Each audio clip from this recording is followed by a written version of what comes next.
In the name of Allah, the Beneficent, the Merciful.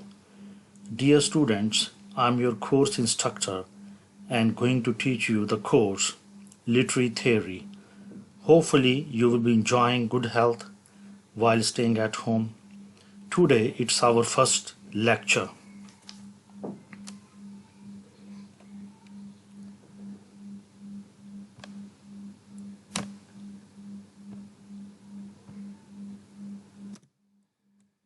This is the outline of our lecture. First one, the traditional method of studying and writing about literature. Characteristics of traditional literary criticism. What is literary theory? Then trends in modern literary theory. After this, summary of lecture. And in the last, references regarding our today's lecture. Traditional method of studying and writing about literature. We have been in the habit of reading a poem to judge its literary and aesthetic value. We read the title of the poem and name of poet, and after this, after skimming and scanning certain information, we start recording the general impressions, themes of the poem. While recording these impressions, we keep in view the historical background of the poet's age and his or her biography. The purpose or the function of this sort of reading is to fit this particular piece of poem or any piece of writing into certain genre or art form, judge its artistic and aesthetic value, determine style of particular author or poem. We do this practice of reading and writing about literature in general, keeping in view the traditional theories propounded by the different philosophers, literary figures, and critics, right from Plato to Eliot. Most of the traditional theories impart the readers and practitioners the following insight: the definition of literature in general and definition of particular genres of literature. What makes literature sublime? Poetic diction and poetic process. Relationship of literature with society, history, and other discourses. Now, dear students, let's see what are the different characteristics of traditional literary criticism. First of all, traditional literary criticism focuses on common sense viewing of the world that lead to expressive realism, which means what the author expresses is taken true and real to life. It is led largely by the empiricist idealist notions of philosophy, generally based on liberal humanist consensus about language, literature, human identity, and world at large. The notions of liberal humanism are highly significant in this regard, and they can be summarized in the following. Good literature is of timeless significance. Individuality or self is something securely possessed within each of us as our unique essence. This essence transcends its environmental influences and may be termed as transcendental subject. Human nature or self is essentially unchanging. The same emotions, passions, and even situations are seen again and again throughout human history. The purpose of literature is essentially the enhancement of life and propagation of human values. Form and content in literature must be focused in an organic way so that one grows inevitably from the other. The purpose of literature is showing and demonstrating rather than telling, explaining, and saying of it. The job of criticism is to interpret the text, to mediate between it and the reader. Further, the traditional criticism is historical cum biographical in nature, means While interpreting literature, we ignore the actual content of the text and focus on the biography of the author and historical background of the author's age. So we enter into the text with preconceived notions and values of author's age. If we see the following line, the relationship of three words in a way, author, text and reader, among them author is given more importance, means we enter into the text with the intentions, with the meanings given by the author in his or her text. Now, dear students, let me discuss about what is literary theory. Keller, in his book written in 1997, defines theory as theory is interdisciplinary, means discourse with effects outside an original discipline. It means theory is related to different discourses and perspectives. We enter into the literary text with some sort of other discourses that are generated in other disciplines. So theory is interdisciplinary. For example, when we study feminism, so it is generated by the gender discourse. In the same way, if we study other theories, they have been generated through certain discourses that are different from the literary disciplines. Theory is analytical and speculative, an attempt to work out what is involved in what we call sex or language or writing or meaning or the subject. Theory is critique of common sense, of concepts taken as natural. It means theory criticizes the common sense viewing of the world. Theory is reflexive, thinking about thinking, inquiry into the categories we use in making sense of things in literature and in other discursive practices. Now, dear students, let me discuss the different characteristics of modern literary theory. As opposed to the notion of expressive realism, liberal humanism, or traditional criticism, the following are the recurrent ideas of modern critical theory. Number one, many notions that we consider as given and natural regarding our gender, identity, and even literature are fluid and unstable things. They are not given, rather they are socially constructed. In philosophical terms, contingent categories means temporary, provisional, and circumstances dependent. Number two, language itself conditions, limits, and predetermines what we see. Means reality is constructed through language. So every notion about gender, race, and human identity is a textual construct. So we are good or bad because we have been labeled through language.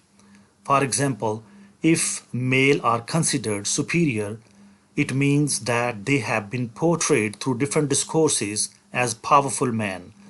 In the same way, if white colonizers are superior, this means they have been portrayed as superior through language and other discourses. In literature, as in all writing, there is never the possibility of establishing fixed and definitive meaning. So all texts are necessarily self-contradictory. Modern theories distrust all totalizing notions.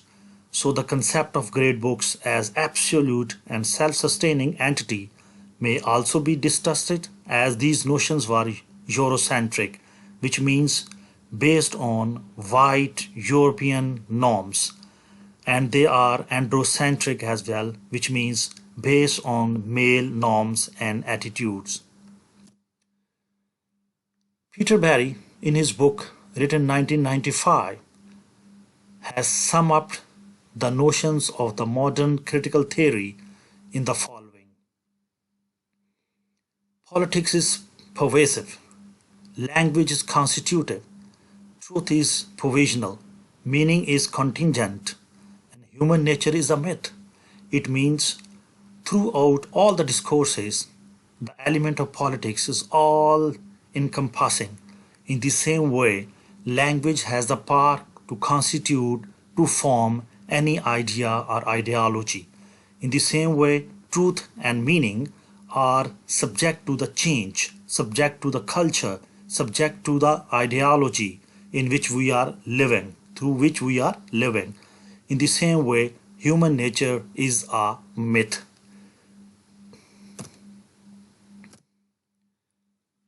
There are different modern literary theories apart from the traditional notions we have seen and read previously. Following are the key literary theories apart from many others. For example, new critical theories, formalist theories, reader response theories, structuralist theories, post-structuralist theories, Marxist theories, feminist theories, post-colonial theories, and psychoanalytic theories. Why I have called the word theories in place of theory? Actually, I have used the plural sense in a way. Every theory is an umbrella term, used as an umbrella term.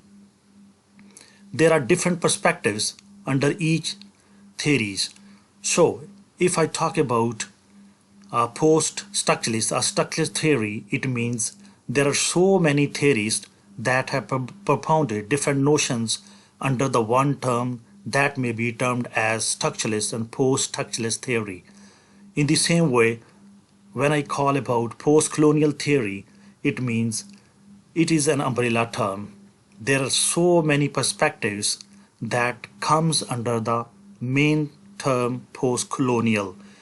So I have used the words theories instead of theory. So in the subsequent lectures, we will discuss one by one the different theories.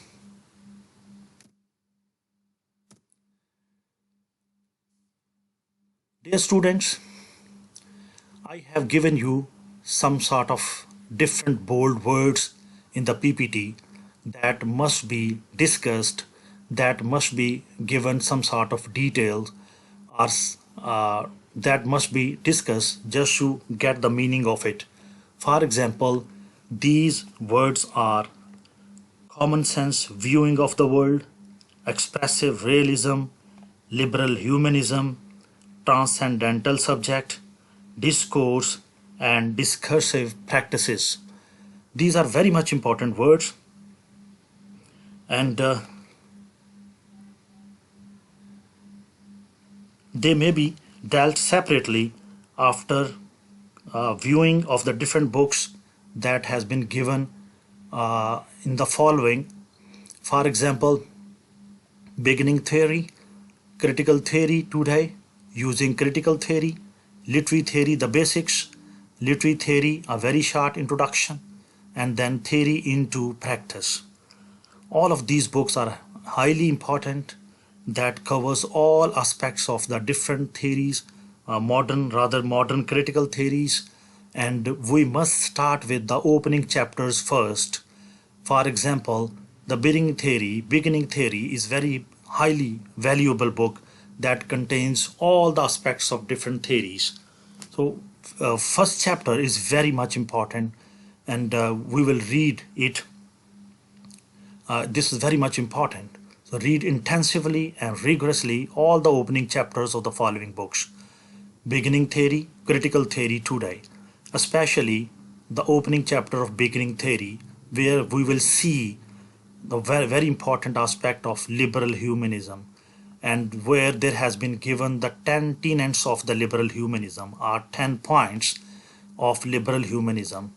So before going to understand the modern literary theory, we have to go into the background first.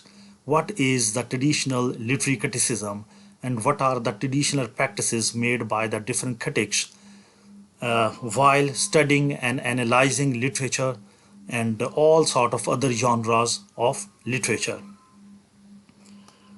So What is meant by common sense viewing of the world? It might give us some sort of different meaning here. Common sense view of the world means what we see, observe and experience through our common sense. And the same way, expressive realism means, as defined by Belshi, literature reflects the reality of experience as is perceived by one individual who expresses it through discourse, which enables others to accept it as true. So what is expressed, it is taken as natural and true by the common readers. In the same way, what is meant by transcendental subject? Transcendence means the knowledge about our cognition, our cognitive faculty, with regard to how objects are possibly conceived by our rational self. So transcendental subject is actually the rational self, that the idea advocated by the Immanuel Kant, a philosopher. Then discourse. In linguistic term, discourse means written or spoken communication, but actually in literary terms, any idea or belief that gets power to be practiced in the society. And in the same way, what is meant by discursive practices? In simple term, discursive practices means the discourses in practice in any society. And additionally, it means it is actually a post-structuralist term, which means a discourse acted upon and circulated in a society. For example, it is a discursive practice within some culture, especially in Islamic culture, for a man to shake hands when he greets another man, but refrain from doing so when greeting a woman. So there are many examples of the discursive practices, which means the discourses, the concepts, and the belief systems that are circulated and acted upon in any society. These were the common terms which I have used in the introductory lecture regarding literary theory. Apart from this, dear students, literary theory means actually is just knowing about literature, reading about literature, interpreting literature by using some sort of perspective or lens of the theory. This is from my side today, and dear students, try to understand and read the chapters as I have advised. The first one is the opening chapter of beginning theory, which is very much important. Apart from this, you have to study using critical theory and critical theory today by Louis Tyson.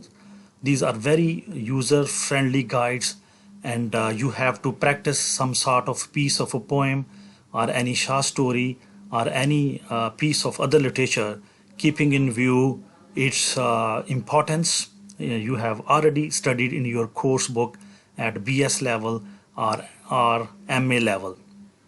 Thank you very much for listening me, and thank you very much, and see you in interactive class. And if you have some sort of any question, kindly write it down, and when the interactive class begins according to the timetable, you may ask as many as questions you want regarding your theory or regarding your topic, today's topic. Thank you very much.